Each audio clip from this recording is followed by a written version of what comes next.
Okay, happy Monday, State of the Union Eve, shall we say?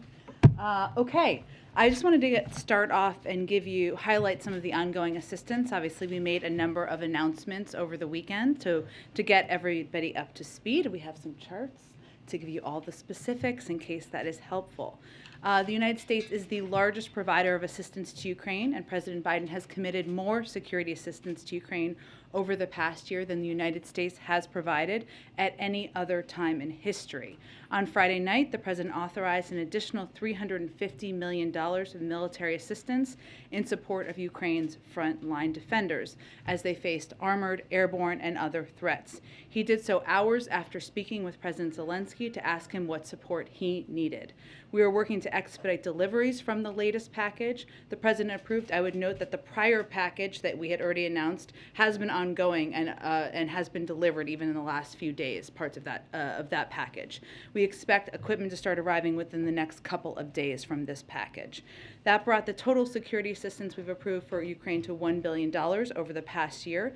It is the third time the president has expedited emergency security assistance for Ukraine's defense in recent months using the presidential drawdown authority. We're also working with NATO allies to facilitate the transfer of U.S.-made equipment from their inventories to Ukraine. The United States is also the single largest provider of humanitarian assistance to Ukraine, and recently deployed a disaster assistance response team to the region to lead the U.S. humanitarian response and support the Ukrainian people as they bear the brunt of Russian aggression.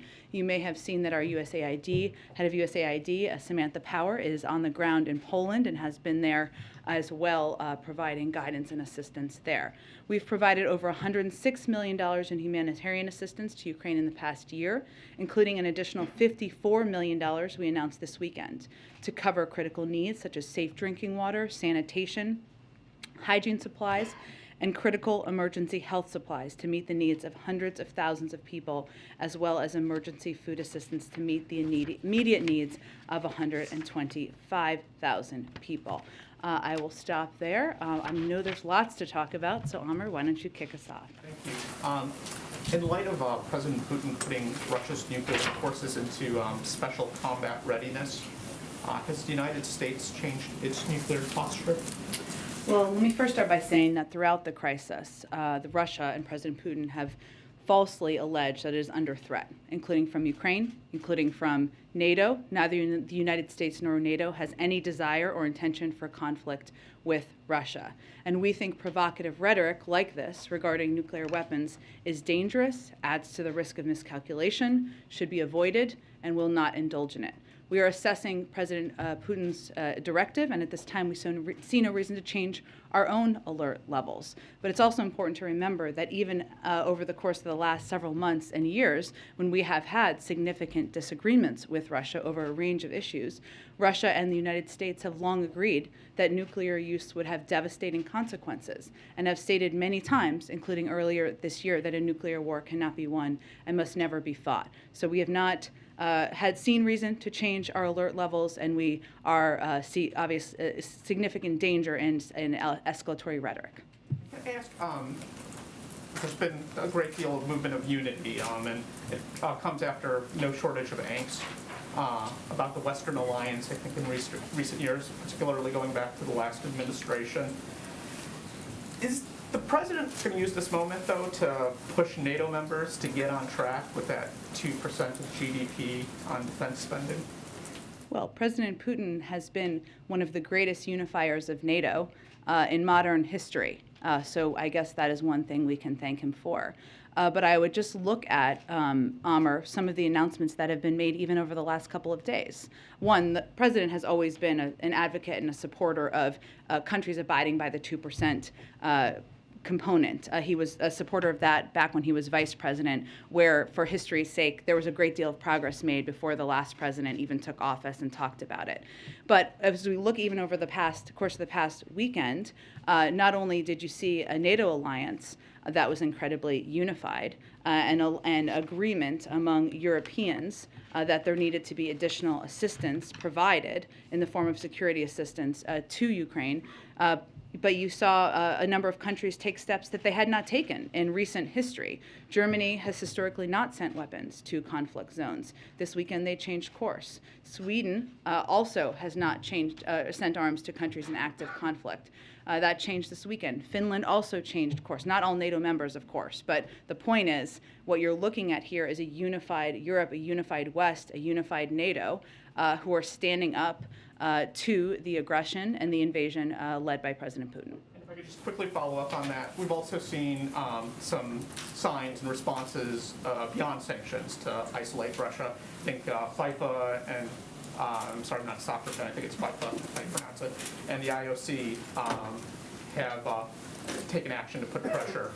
Can that type of pressure, is it sustainable in the long term, given the economic pressures, the longer this crisis goes on? Can you maintain that sort of unity and those sort of collective actions, can they continue beyond this early moment? Well, and you're referring to the IOC as in the International Olympic Committee, and I don't know if it's FIFA or FIFA. FIFA. Okay, I tried to be soft there. Okay, FIFA. Look, I think, Amr, obviously the preference of everybody is for President Putin to take de-escalatory steps. That is everybody's preference. But as it relates to unity among international organizations, among the West, among countries, among many leaders in the United States even, I think what we've seen over the last few days is a commitment to remain united and to send a strong message to President Putin that these actions, this rhetoric is unacceptable and the world is building a wall against it. Go ahead. I think the Crown Prince of Saudi Arabia had a call with Emmanuel Macron yesterday where he's reiterated the commitment for OPEC Plus's production agreement. Has there been an explicit U.S. request to Saudi or to members of OPEC Plus to increase production given what's happening right now? Well, without getting into specific details from here, just because it wouldn't be constructive to our overarching objectives, we have been in touch. I think you may remember that Brett McGurk and Amos Hochstein made a trip to the region just a few weeks ago to have conversations with the Saudis and others about a range of topics, including the conflict in Yemen, but also to have a conversation about the need to address any impact on the global markets, global oil markets that we expect at the time could happen and could continue to happen as a result of President Putin's invasion. Was any request made for a specific production increase? Again, there has been an ongoing discussion about steps that we can all take as a global community to address any volatility in the market. And then given, I think, the speed and scale of the ramp up on the sanction side of things over the course of the last 72 hours, does the U.S., European allies have a threshold for which they view if you cross this, it would be viewed as an act of war by President Putin? As in, how do you calibrate your actions in terms of response and what may be coming back? Well, he's already in a war, committed an act of war, invaded a sovereign country. For NATO countries or EU? Oh, you mean for NATO countries to act further in terms of further military steps or further sanctions? If you game out, as you game out, what a response would be, given the scale of the sanctions package that was unveiled, is there a line that if we do this sanction or if we go this far, then that would for sure draw a response directly towards the U.S. or towards the EU from Russia? Well, if you look at the significance of the steps we've taken to date, including the announcements over the weekend about cutting off major financial banks in Russia from the SWIFT banking system, we have continued to escalate and build in close coordination and alignment with the Europeans. Unity is a top principle for President Biden as we take steps forward.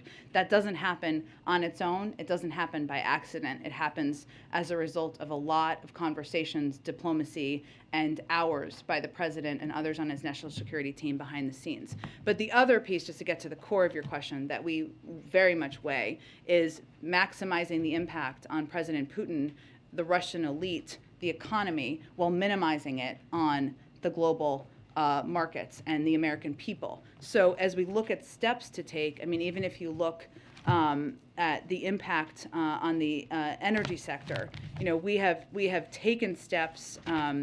We have not taken some steps on energy sanctions. in part because we weigh that. That doesn't mean they're off the table. They remain on the table. But Europeans, for example, are very concerned about further price spikes on gas in particular. Their prices have gone up 335% over the last year and 26% over the last 5 days. So sanctioning energy would affect Russia's income stream. Certainly that would be a reason to do it, but it would also have extreme consequences on the world energy markets, particularly for our allies in Europe. So I use that as an example because we have to weigh all of the factors as we weigh whether to take additional steps. We have additional steps we could take, but we consider all of those factors as we make determinations. And the last one, just real quick, is the Biden administration considering following what the EU and Canada did and barring Russian flights from the U.S. at any point? I don't have anything to update you on that front at this point in time. There are obviously a range of options that remain on the table. So it's not off the table, but I don't have anything to announce and no decision made. Jen, you spoke about a little bit about the sanctions that were announced over the weekend on Russia's central bank. How long does the U.S. Anticipate keeping them in place? I mean, is there sort of a time frame there? Perhaps you spoke about Russia considering de-escalatory tactics, or maybe announcing a ceasefire, or Is there sort of a broad time frame that the U.S. is thinking about? Well, let's hope that's the discussion we're having. Obviously, right now, President Putin is continuing to take escalatory steps. So we're not at that point of having that discussion. We hope that's one that we will be a part of. Okay, so for the time being, there is sort of no discussion on perhaps putting an end to the sanctions that have been put in place. Well, I mean, President Putin and the Russian military is moving toward the capital of Ukraine. There are hundreds of thousands of refugees leaving the country because he has invaded a sovereign country. So, no, I would not say we're talking about reducing sanctions at this point in time. And sorry, one quick question on President Zelensky saying he wants to be a member of the European Union. We did see some comments come in from the EU over the weekend saying they are a part of us. However, this morning there were some conflicting comments again from the EU saying, there are sort of discussions among EU members about, whether such a decision can be made. What is the U.S. Position on Ukraine joining the EU? It's up to the European Union. We're not a member of the European Union, as you know. If they did consider taking Ukraine in, would you support that? It's up to the European Union to make that decision. There's a process, and of course we support the aspirations of any country to join any organization and the decision of that organization to make a decision. President Zelensky is urging President Biden and NATO to impose this no-fly zone. You've said that this would significantly escalate the situation. So just to be clear, is this a no-go for right now, or is this completely off the table, something that you would not consider? Well, the president has been very clear that he is not intending to send U.S. troops to fight a war with Russia. And I think what's important to note here is that is essentially what this would be a step toward, because a no-fly zone would require implementation. It would require deploying U.S. military to enforce which would be a direct conflict, potentially a direct conflict, and potentially a war with Russia, which is something we are not planning to be a part of. And on Vladimir Putin, you've said you're not going to assess his mental state, but the president has said he knows Putin well. They've talked a few times over the last several weeks and months. Has the president himself noticed or commented on any change that he's picked up on in Putin's demeanor or tone? I don't have anything, any more assessment about the president's view of President Putin's mental acuity to state from here. There's no question outside of that, we'll leave that to others, that what we've seen from President Putin, whether it is escalatory rhetoric as it relates to nuclear capabilities and nuclear intentions, something that is in direct conflict with something President Putin himself and the Russians committed to, had an alternate, committed to something else just a year ago, or whether it is the speech he gave last week where he questioned the sovereignty of the country of Ukraine at all, or the actions he's taking right now. Those are not actions of a global leader that should be treated with respect on the global stage. Given the behavior that you have seen, some of the things that you just noted, and the very severe consequences that he is now facing, these severe sanctions, is there any concern that instead of retreating, that Putin will feel so squeezed and so pressured that he will lash out even more, intensify his attacks, that any of this could backfire, essentially? Well, I think that it is our responsibility, the United States, President Biden, as a leader in the world, to rally the world in making clear how unacceptable his behavior is and to put in place severe consequences. Now, what he is feeling on the ground, there are protests. There have been oligarchs in his own cozy circle who have been outspoken. And obviously, the pinch is being felt significantly in the Russian economy. Even if you just look at the fact that the market was closed today, the ruble has been plummeting. So those are the ways that he is feeling this. He has a decision he can make to de-escalate, and certainly we would welcome that decision. Go ahead. Thanks, Jen. Does the White House believe it is possible to say whether Ukraine or Russia are winning this war right now?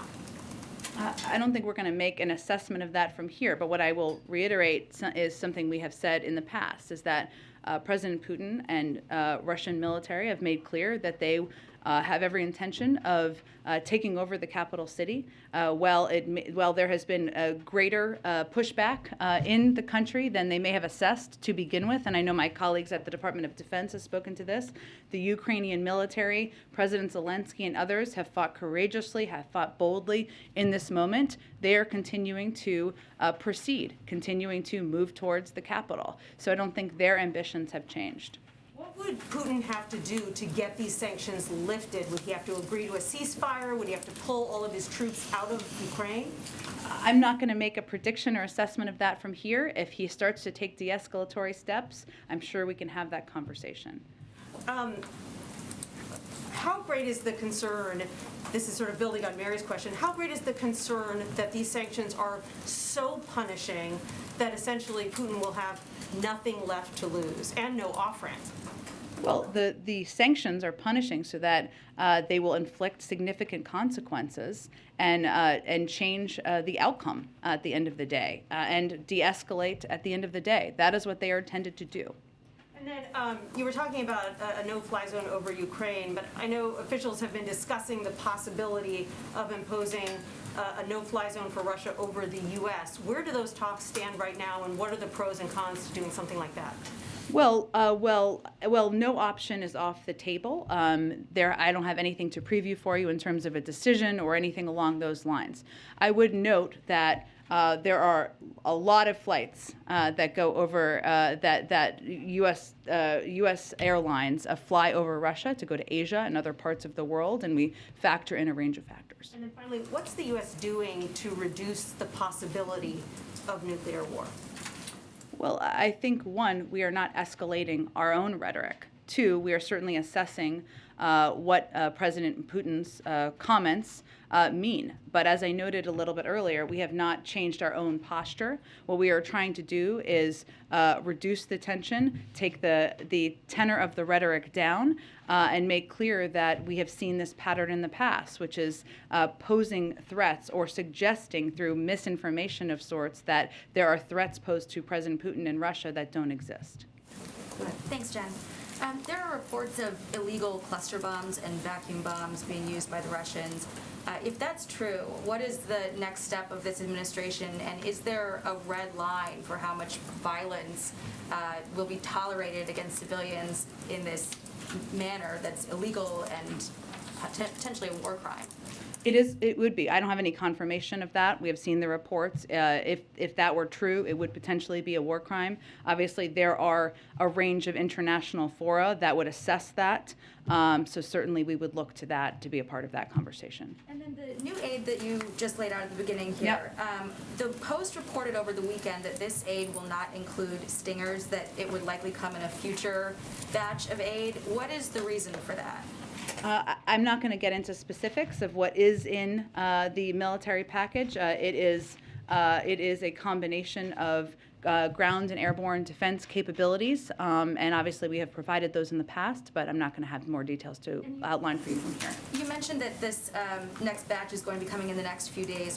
Why so long? I mean, days doesn't sound like a long time to us. But the package that we had already announced continues to be delivered. So we have expedited the plans for delivery of this new package. And then on the nuclear rhetoric we've been hearing from Putin, does this influence at all the upcoming nuclear policy review?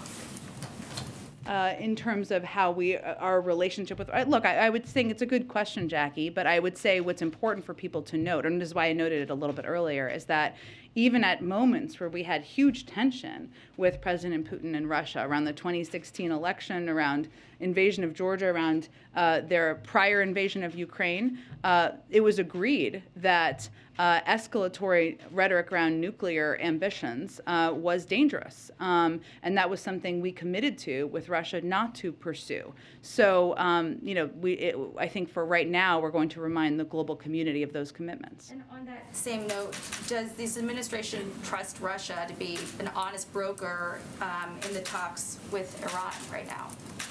Well, I think it's not about trust in any of these negotiations or discussions. It's about verifying and then trusting later, including with the Iranians. But the Russians have been in the past a part of the P5+1 negotiations. They're a part of it now. I would just convey that it is in everyone's interest to have an understanding and visibility into Iran's capacity to acquire a nuclear weapon. There's no question about that. So at this point, we're just continuing to hope to make progress on that agreement. And then after all of this, what is the stance of the U.S. and buying Russian gas at this point? At this point, are we ready to pledge not to buy any more Russian gas? Well, as you know, it's really. Let me give you actually kind of an update on this because I think there's been a little confusion. One moment.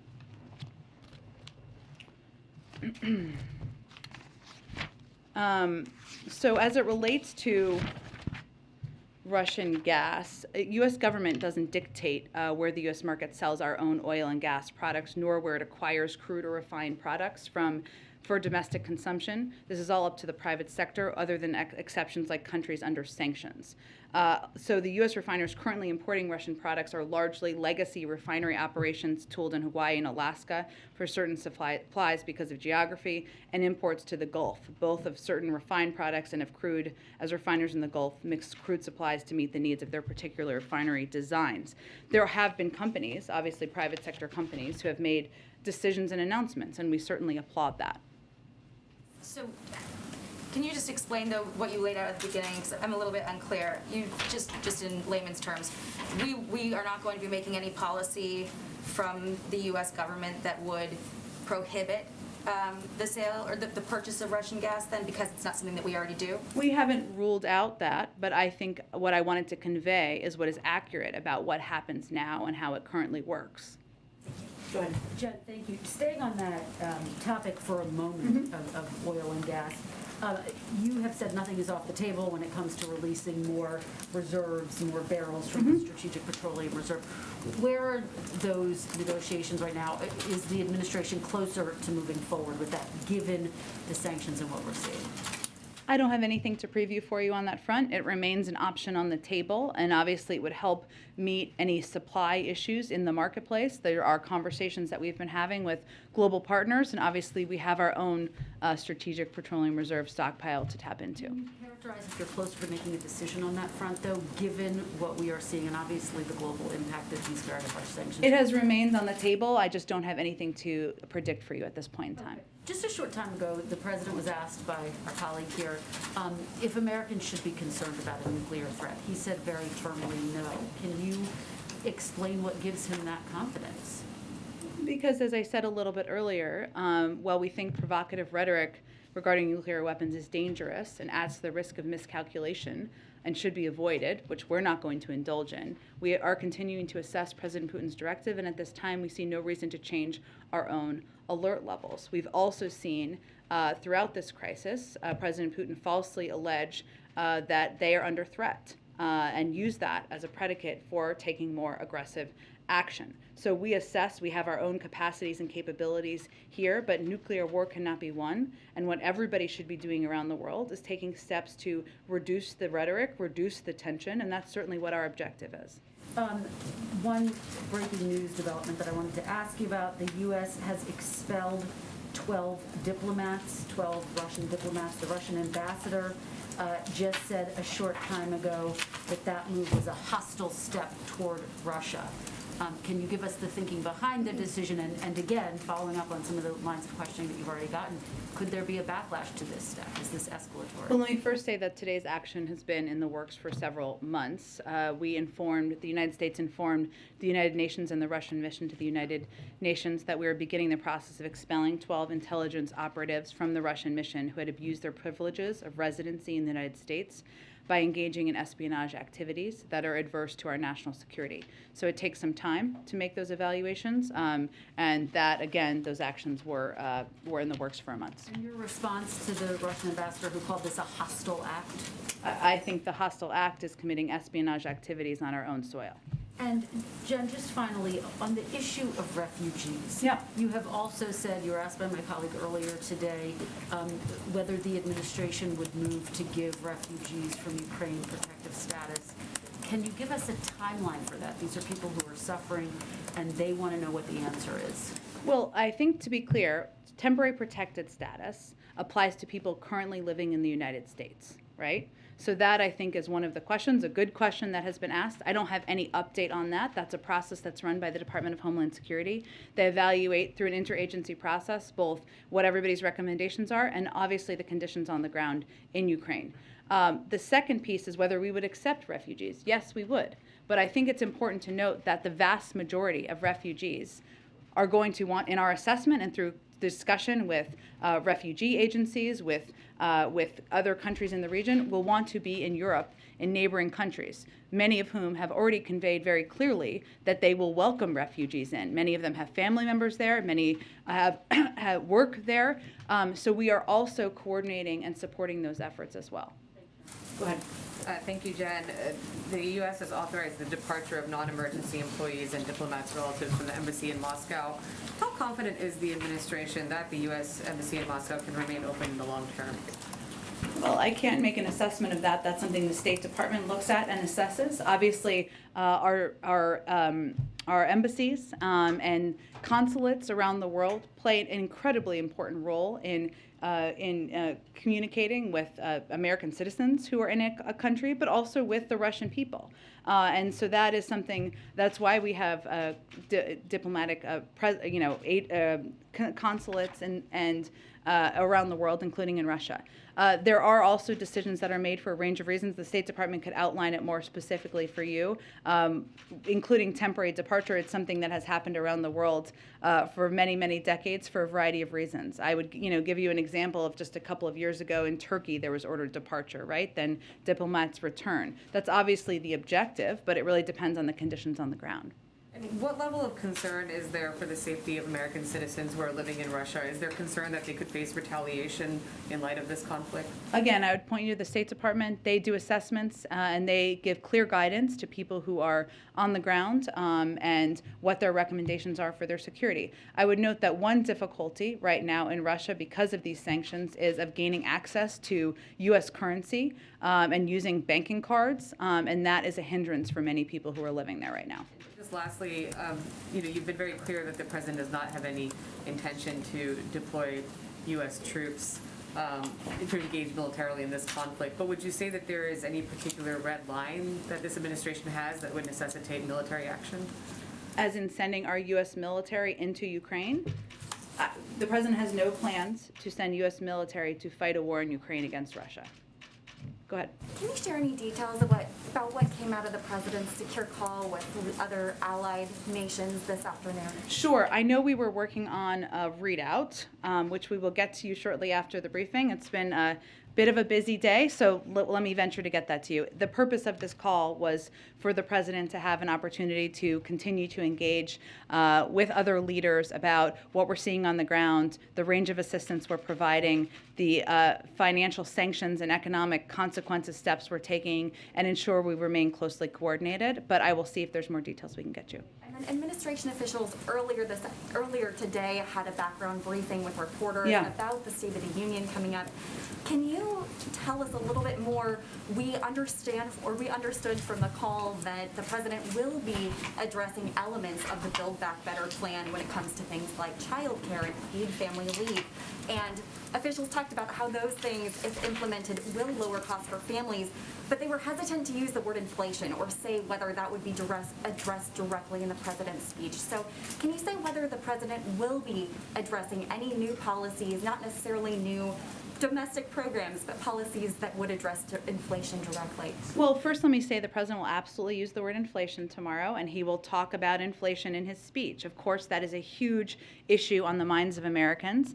Now, one thing to note is one of the best, most important steps that the Senate could take is to confirm his slate of eminently qualified nominees to fill out the Federal Reserve Board, given they have a very important role as it relates to inflation.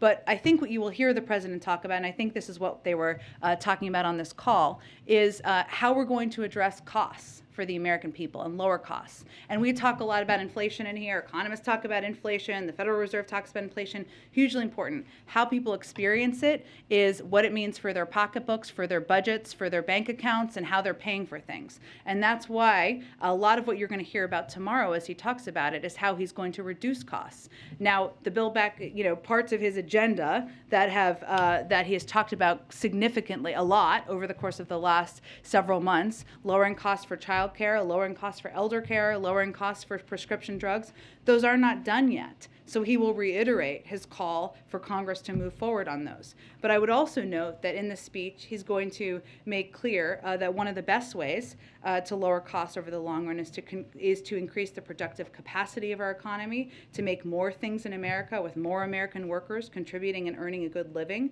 He's going to describe the emerging manufacturing comeback with American companies betting on America again because of the administration's commitment to domestic industrial revitalization and technological development. He will also explain that we can also lower costs by promoting fair competition in the U.S. economy, and there are new steps to lower, and he will talk about steps to lower consumer prices and level the playing field for American businesses and ocean shipping, and new steps to protect seniors and other nursing home residents by cracking down on unsafe nursing homes.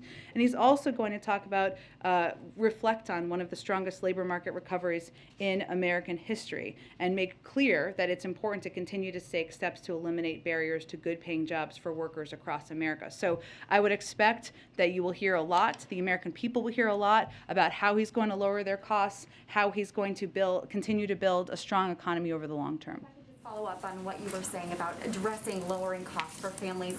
The president has been encouraging Congress to pass at least elements or his entire Build Back Better agenda for months. Congress has been negotiating for months. What gives the president any confidence that this time around things would be more likely to pass, given that we are just months out from midterm elections? Because there is strong support across the country for lowering costs for prescription drugs. It's incredibly popular. Who wants to pay more for prescription drugs? I don't know why that gets to be a Democratic idea, but we're happy to own that one. Or for lowering the cost of child care, for lowering the cost of elder care and health care. There's also strong support for those items and those priorities and those good ideas in the Senate among Senate Democrats. So he's going to keep pressing to get it done, and he thinks the American people want us to get it done. Go ahead. Thank you, Jen. Sure. First, just on Ukraine. Yeah. Over the past 72 hours or so, there have been a series of announcements that have come on aiding Ukraine or punishing Russia. But it has appeared that Europe has taken the lead on many of these announcements, and I can go through a few of them if you want. But the brunt of my question is, I know whether you can explain whether there's a deliberate strategy right now in this moment to have Europeans and European nations and European leaders being the ones out front on punishing Russia or supporting Ukraine. Well, I would say first that the SWIFT banking system is a European system. So in terms of the steps that would be taken, it would be only natural for those steps to be taken or announced by them. It is something we have clearly been long open to, but I just wanted to state that from the beginning. I would also say that the president in the United States has been leading this effort around the world and building this coalition, which includes many countries in Europe, but also many from other parts of the world, in standing up to President Putin and standing up to the aggression and the invasion of Ukraine. And so all of this coordinated action did not happen by accident. It wouldn't have happened without the president's efforts, the president's time he spent on diplomacy, the time of our national security team, the order of announcements, and how that has gone. I would not overread into that, because we would not be here had the president not been leading this effort around the world for months. But I think you just saw, over the weekend in particular, this sort of onslaught of news and sort of changing posture in Europe. And the president was not present at all in the sort of, living rooms of the American people. We were seeing newscasts of these vacuum bombs and whatnot, but no sort of visual image of the president doing the kind of behind-the-scenes leadership that you just described. And I do wonder if that is on purpose or if that just happens to be the way the schedule worked. Well, the president was at a memorial service for a family member yesterday, and he was with the family on Saturday. And so that was his priority this weekend, or one of his priorities this weekend. He also, though, engaged in a meeting with his national security team, and I think you saw him quite visible last week and again today. Well, I guess you know about his call he had today, and you will continue to, in the days ahead, lead the world in not only building the coalition, but pushing for agreement and a coordinated effort to hold Russia accountable. So I would say this weekend he had some personal family reasons, an important one, memorial service for a family member, as to why he was not giving a speech yesterday, but he is somebody who has been leading this effort behind the scenes for months. And on that front, if you could just preview for a minute, the call earlier today was very focused on the president's economic agenda. But if you could talk a little bit about what the president may say and how you'll frame this moment in sort of this international crisis, and the extent to which he's used this as a global audience, more so than it normally would be in a State of the Union. Sure. Well, first I would say that there's no question that this speech is a little different than it would have been just a few months ago. And there's always national security in every State of the Union speech, but every State of the Union speech also reflects a moment of time.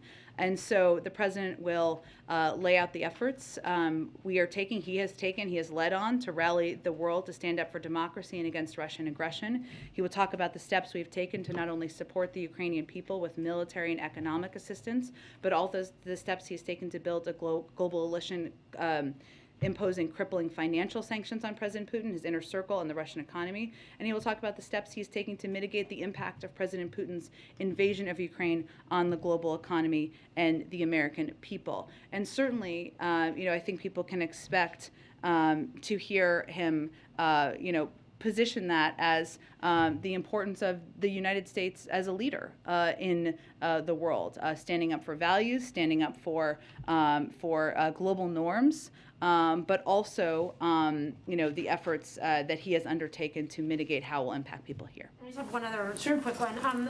Again, based on the background briefing earlier today about the State of the Union, focused on the economy and various programs that the president wants Congress to push. Could you characterize what percentage of the programs that the president will talk about are just sort of repackaged parts of Build Back Better, like chunks that he wants to see the Congress pass, versus like brand new ideas that he's introducing for the first time tomorrow night? Well, here's what I will tell you, having been through a few State of the Unions in the past, and I know you have as well.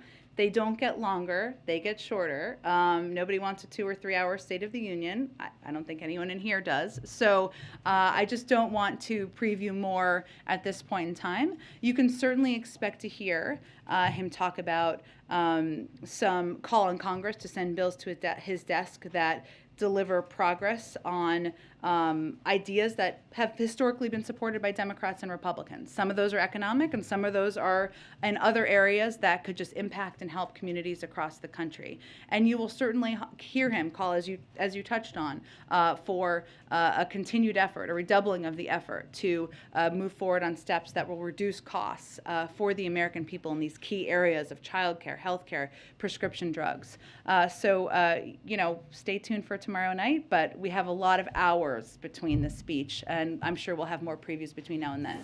Thanks, Jen. Just staying on the State of the Union topic, can you talk a little bit about what it would look like in terms of masking, or what you expect it could look like in terms of masking? Specifically, is the president, will he walk in, shake hands, will he be wearing a mask when he walks in?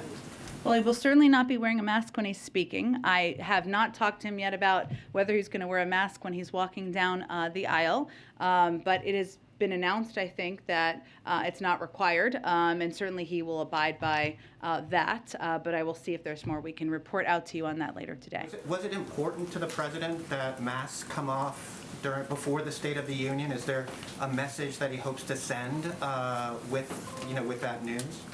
Well, I would say the president is very powerful, but he couldn't make us be in the green zone that we're in right now in DC. That's why we are not required. We're not going to be required to wear masks starting tomorrow. So I would say that for him, it had nothing to do with the timing around the State of the Union. He wanted to give the CDC the time to assess and make recommendations that would be clear to the American public about what their recommendations would be for mask wearing moving forward. Can I ask one question about the Ukraine, on Belarus? Yeah. Can you talk about the Belarus situation and aiding Russia? Are there additional actions that the United States is considering? Just speaking of SWIFT, there's been some reports that Europe is considering or looking at kicking Belarus out of SWIFT. Is that something, is the United States part of those discussions? Does it support that type of action against Belarus? I don't have anything to predict on that front at this point in time, but what I will say is we've already taken steps to put in place sanctions on some leaders in Belarus, some of the military components. Certainly we could build on that, but I don't have anything to predict at this point in time, but we certainly are a part of those discussions. Go ahead. Thanks. One of the topics, I know you don't want to get into stuff that might be cut, but you guys have said many times that the Chinese have at least tacitly supported Putin's moves into Ukraine. Is the president going to call out the Chinese for that behavior, or President Xi Jinping, or what you guys have been trying to get the Chinese to do on helping with Ukraine or helping with Russia on this crisis? Is he going to mention that at all? I would say this speech is more about the unity of the vast majority of the global community in standing up against President Putin. It's more about American leadership in this moment. And it's more about even unity here and standing up against the aggression of President Putin into Ukraine. I would say on the Chinese, what we've said generally is that it's important at this moment for any country to be vocal and speaking out against the actions of President Putin and Russian leaders in this moment. What we have seen from the Chinese last weekend, or I guess the weekend before that, at the Munich Security Conference, they reiterated their support for the territorial integrity and sovereignty of Ukraine. We saw them abstain from the UN Security Council vote. But this is not a moment to be on the sidelines. This is a moment to be vocal, and this is a moment to think about where you are in history. But I think the speech for everyone's and to expectation for tomorrow is more about laying out efforts to the American people that the United States has undertaken to rally the world for democracy and against Russian aggression. But you are in general pushing the Chinese to be less on the sidelines and not trying to have it both ways, basically by being vocal. Again, they have implemented the sanctions. If they don't do that, then we obviously have steps we can take. We are encouraging every country to continue to be vocal and more vocal as it relates to Russia's aggression and invasion of Ukraine. Go ahead. Oh, go ahead. Go. One more, just breaking news. Yeah. The Prime Minister of Canada, Justin Trudeau, just announced that the Canadians would unilaterally ban Russian crude oil imports. I know you just talked a lot about how you're taking into account how this will impact the Europeans, but is there something you would just do unilaterally and not as a coordinated effort? From the beginning, again, all options remain on the table. You have seen us take a number of actions over the last several days that play that out, but I don't have anything to predict at this point other than to reiterate that we have really worked to take steps in lockstep with the Europeans and a number of our NATO partners. Go ahead. Thanks, Jen. On Friday, you said this is not a moment where diplomacy feels appropriate. The French president talked with Putin hours ago. So have the discussions between the Russian and Ukrainian delegations changed, or how are they influencing President Biden's stance on having leader-to-leader discussions? We're a few days out from that. Nothing has changed in terms of this president's assessment of having a conversation or engagement with President Putin. As we've said before, we're not ruling it out ever. It just is not the appropriate moment or the moment for the United States president to have a conversation with the president of a country invading a sovereign country.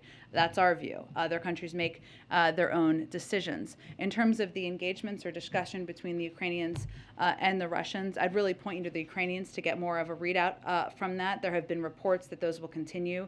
I would point you to them to confirm whether that is the case, and I expect we will be in touch with the Ukrainians as we are nearly every day. At the beginning, you kind of outlined all of the support being given, not just by the United States, but other countries who typically have not done so. But I wonder if the administration has any concerns about how President Putin will use that as an excuse to escalate and possibly attack NATO allies, considering his warnings about the West getting involved in this crisis. Well, I think it's important to step back and remember who the aggressor is here. The aggressor is President Putin. The aggressor is the Russian military at the direction of President Putin into a sovereign country.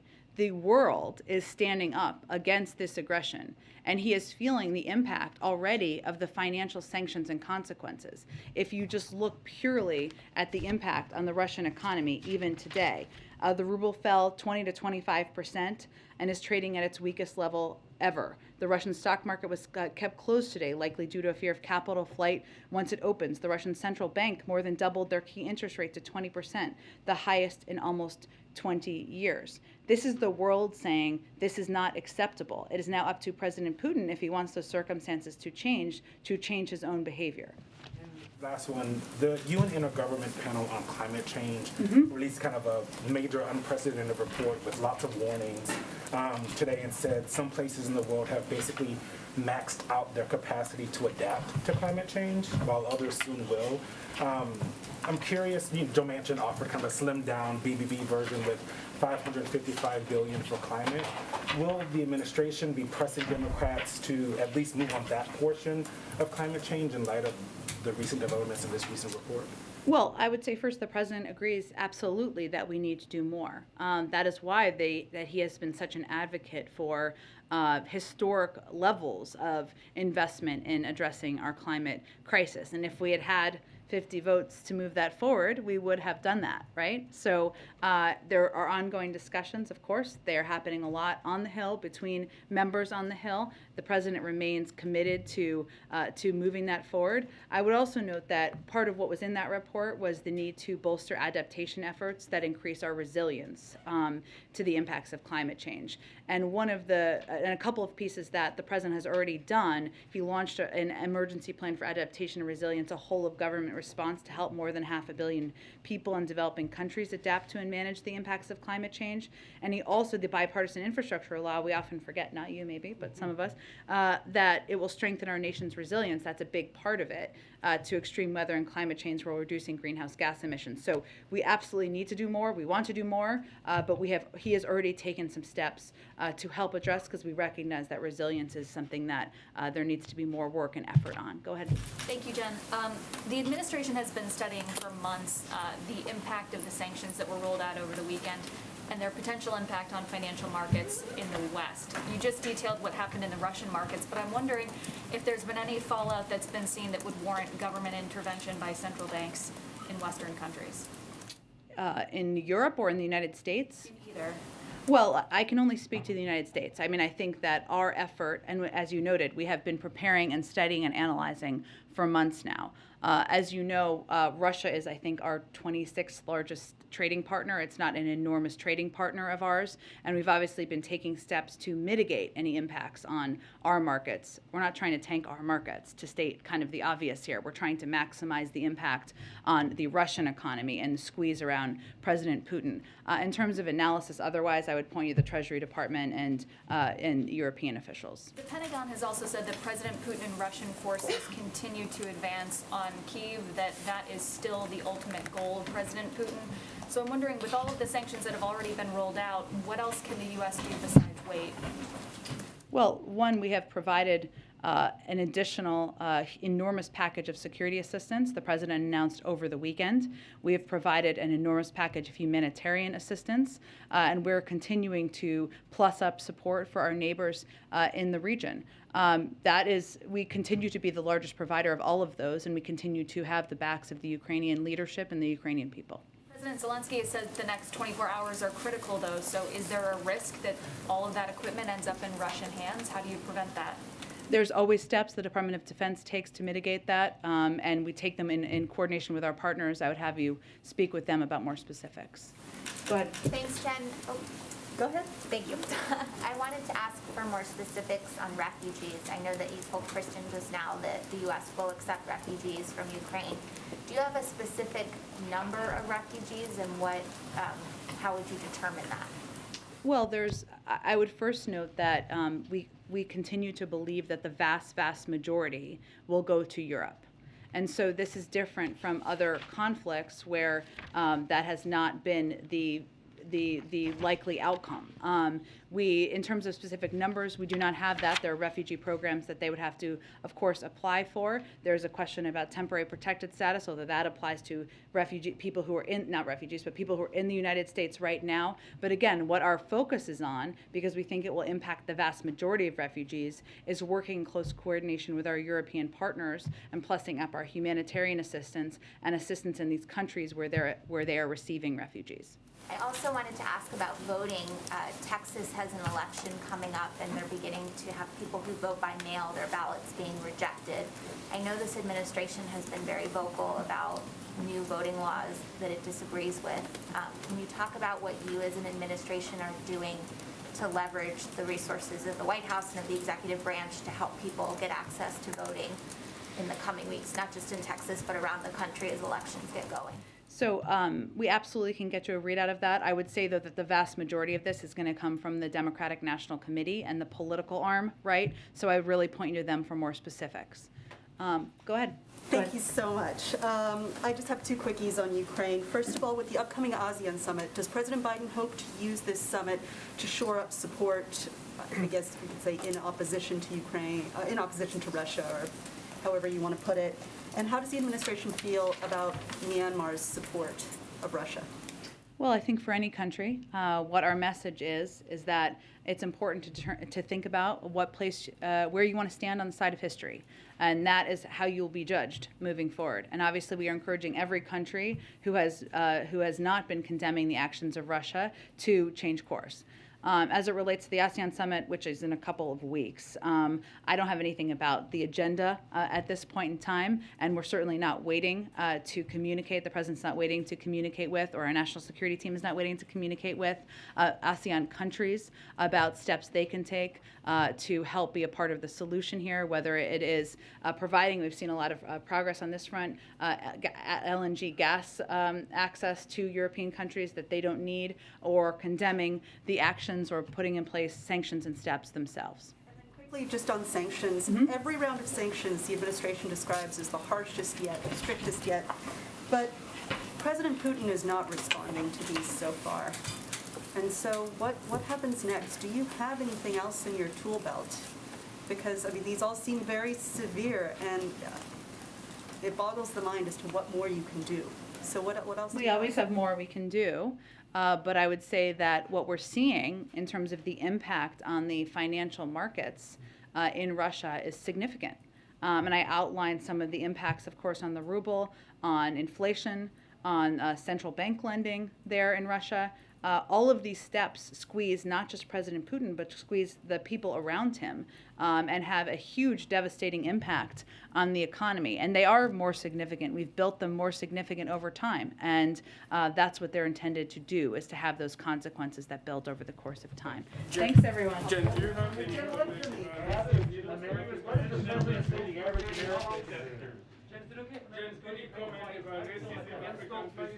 I will see you all tomorrow. Thank you, everyone, very much.